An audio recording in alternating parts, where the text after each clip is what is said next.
বন্ধুরা, আপনারা দেখছেন কুকিং হাবুজা অফ অনিমা। আজকে এখানে কাবলি ছোলা নিয়ে নিয়েছি, দেখতেই পাচ্ছ। আমি অনুষ্ঠান বাড়ির মতন কাবলি পনির মশলা বানাবো। তার জন্য দেখো আমি এখানে ছোলাগুলো প্রায় 7 থেকে 8 ঘন্টা ভিজিয়ে রেখেছিলাম। এবার এই ছোলাটা আমি সিদ্ধ করে নেব। তার জন্য দেখো প্রেসার কুকার নিয়ে নিয়েছি। প্রেসার কুকারের মধ্যে আমি ছোলাগুলো সব দিয়ে দিচ্ছি।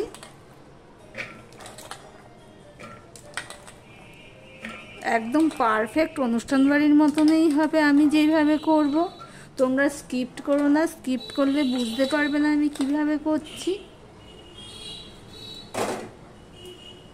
এবার দিয়ে দিলাম হলুদ হাফ চামচের মতন, দিয়ে দিলাম একটা তেজপাতাকে 2 টুকরো করে, দিয়ে দিলাম একটুখানি নুন, আর কাবলি ছোলাটাকে একটু তো শক্ত থাকে তাই দিয়ে দিলাম একটুখানি করে খাওয়ার সোডা বা বেকিং সোডা দিয়ে দিলাম। এবার আমি জল দিয়ে দেব, বেশি জল দেব না, অল্প করে আমি জল দেব। দিয়ে সম্পূর্ণটা দেখো বন্ধুরা আমি মিশিয়ে নিলাম।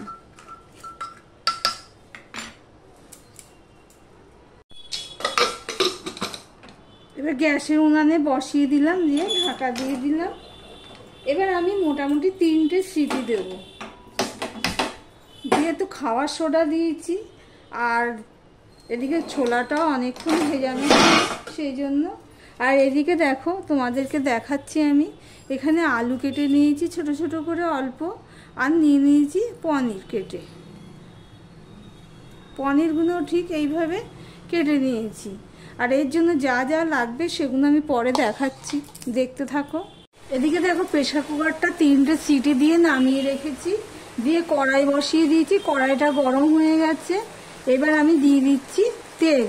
এখানে আমি সাদা তেল দিলাম,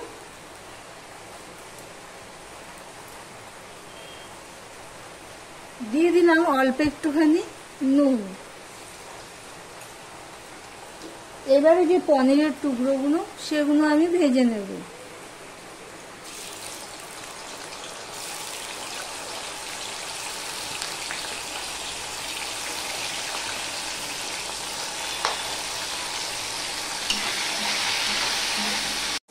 দেখো বন্ধুরা, পনিরগুলো পুরো লাল লাল করেই ভেজে নিতে হবে। আমি পুরো লাল লাল করেই ভেজে নিয়েছি। এবার এই তেলের মধ্যে আমি দিয়ে দেবো আলুগুলো।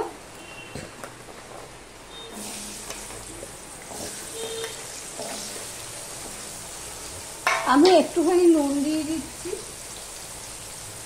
তাহলে আলুটা তাড়াতাড়ি ভাজা হয়ে যাবে। এবার আলুগুলোকেও আমি ভেজে নেব। বন্ধুরা, আলুটা প্রায় ভাজা হয়ে এসছে, দেখাচ্ছি। তার আগে দেখাচ্ছি কাবলি ছোলাগুলো। কাবলি ছোলাগুলো প্রেসারে সিটি দিয়ে দেখো এইরকম হয়েছে। আমি হাতায় নিয়ে দেখাচ্ছি তোমাদেরকে কিরকম পারফেক্ট সিদ্ধ হয়েছে। একটু খাওয়ার সোডা দিলে কি হবে, অত সিটি দিতেও লাগে না পুরো। এবার তোমাদের দেখাচ্ছি আলুগুলো সিদ্ধ হয়ে গেছে, দেখতে পাচ্ছ কোন কাটা হয়ে যাচ্ছে। এবার আমি আলুগুলো একটা পাত্রে তুলে নেব।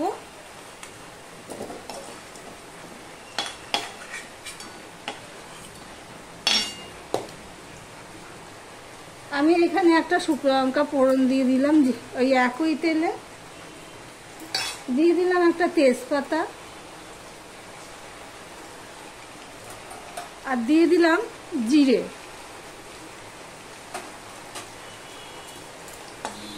এগুলো ফোড়ন হতে যাক, ততক্ষণ তোমাদেরকে দেখাচ্ছি আমি কি কি নিয়ে নিয়েছি। এখানে দেখো আমি নিয়ে নিয়েছি রসুন গ্রেট করে নিয়েছি, যেহেতু আমার কাছে পেস্ট নেই। তোমাদের কাছে পেস্ট থাকলে পেস্ট দেবে। টমেটো বেটে নিয়েছি, আর নিয়েছি পেঁয়াজ বেটে। এতগুলো লাগবে না, আমার যতটুকু লাগবে ততটুকু দেবো। এখানে আমি ধরো 250 গ্রাম মতন নিয়েছি।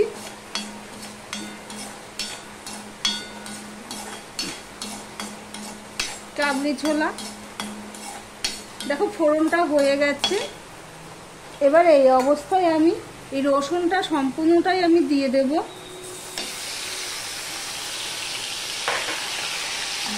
যেহেতু গ্রেট করা রয়েছে সেজন্য রসুনটা আমি আগে দিলাম। এবার দিয়ে দিচ্ছি পেঁয়াজ বাটা, পেঁয়াজের পেস্ট। আমি দেখো উঁচু উঁচু 2 চামচ, এই 3 চামচের মতন পেঁয়াজ বাটাটা আমি দিয়ে দিলাম। পেঁয়াজ বাটাটা দিয়ে পেঁয়াজ বাটাটা কিন্তু ভালো করে লাল লাল করে ভাজতে হবে, তবেই টেস্ট হবে। এটা মাথায় রেখে করতে হবে। দেখো পেঁয়াজ বাটাটা লাল লাল করেই ভাজা হয়েছে, গন্ধ বেরোচ্ছে। পেঁয়াজ ভাজার একটা গন্ধ বেরোয়, সেই গন্ধটা বেরোচ্ছে। তারপরে আমি এখানে দিয়ে দিলাম আদা পেস্ট, 1.5 চামচের মতন হবে আদা পেস্ট দিয়ে দিলাম।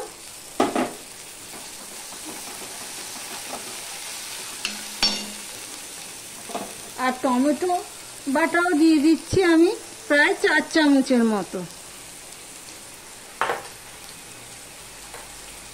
দিয়ে ভালো করে আমি এই দুটোকে মিশিয়ে কষিয়ে নেব।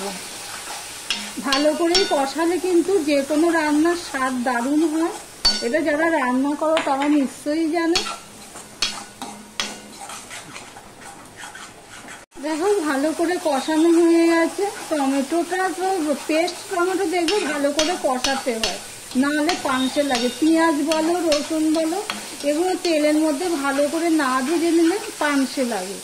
দেখো বন্ধুরা ভালো করে ভাজা হয়ে গেছে। গ্যাসের ফ্লেমটা কিন্তু আমি মিডিয়ামে দিয়েই ভাজছি। এবার একটু ছোট করে দিলাম,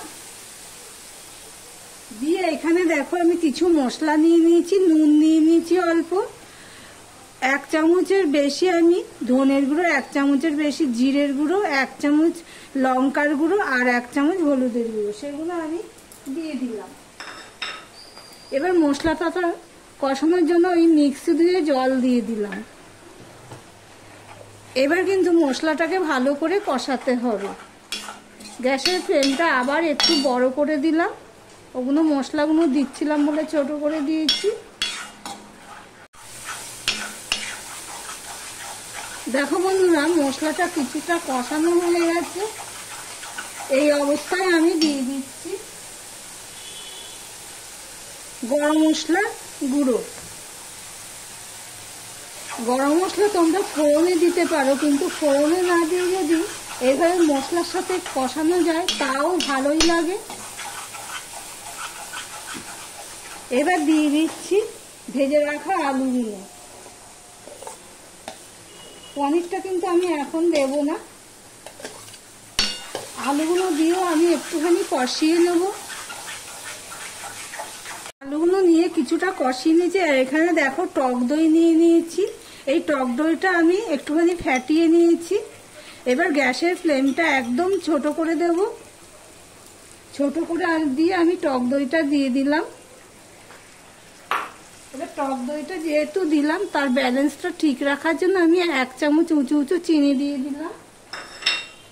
চিনি দিয়ে টক দইটার সাথে ভালো করে মিশিয়ে নেব। গ্যাসের ফ্লেমটা কিন্তু একদম ছোট রয়েছে, নাহলে টক দইটা ফেটে যেতে পারে। যদিও আমি প্রায় 20 মিনিট আগে ফ্রিজ থেকে বের করে রেখেছিলাম। এবার টক দইটা দিয়েও আমি ভালো করে কষিয়ে নিচ্ছি, দেখতেই পাচ্ছ। আমি কিন্তু টক দইটা ভালো করে মিশিয়ে নিয়ে 2 মিনিটের উপরে হবে ছোট করে দিয়েছিলাম, তারপরে আবার মিডিয়ামে করে দিয়েছি।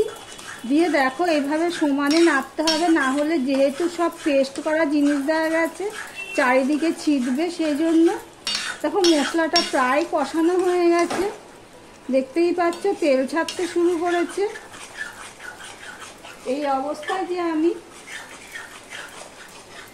নুন হলুদ তেজপাতা দিয়ে সিদ্ধ করে রেখেছিলাম চানাগুলো, সেগুলো আমি দিয়ে দেব।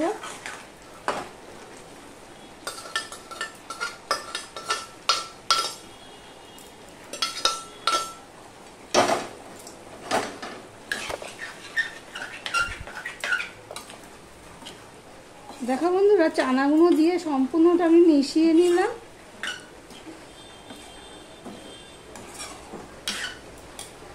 এবার দিয়ে দিচ্ছি পনিরের টুকরোগুলো ভেজে রাখা। পনিরের টুকরোগুলোও দিয়ে দিলাম। এবার দিয়ে দিলাম গরম জল। অল্প গরম জল আমি দিয়ে দিলাম।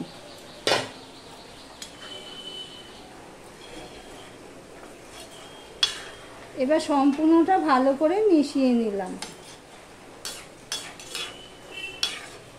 এবার 5 মিনিটের মতন আমি ফুটিয়ে নেব, ঢাকা দিয়ে মিডিয়ামে দিয়ে ফুটিয়ে নেব। আমি 5 মিনিটের মতন ঢাকা দিয়ে আমি ফুটিয়ে নিয়েছি। এবার কিছুটা আমি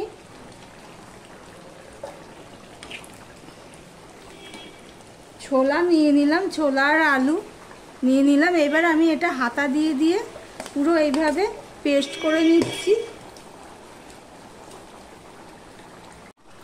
পুরো হাতা দিয়ে দিয়ে আমি পেস্ট করে নিয়েছি। এবার আমি এটা দিয়ে দিলাম। আমার ভিডিওটি যদি ভালো লেগে থাকে প্লিজ লাইক কমেন্ট শেয়ার করে দিও। আর যারা নতুন বন্ধু ভিডিওটি দেখছো তাদেরকে বলবো সাবস্ক্রাইব করে পাশে থাকার জন্য। দেখো কতটা সুন্দর হয়েছে কালারটা, যেমন কালারটা সুন্দর হয়েছে একদম পারফেক্ট অনুষ্ঠান বাড়ির মতনই হয়েছে চানা পনির।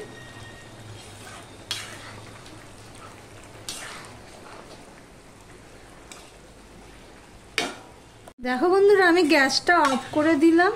দেখো কতটা সুন্দর হয়েছে, দেখতে যেমন সুন্দর হয়েছে খেতেও সুন্দর হয়েছে। তোমাদের সার্ভ করে দেখাচ্ছি বন্ধুরা। দেখো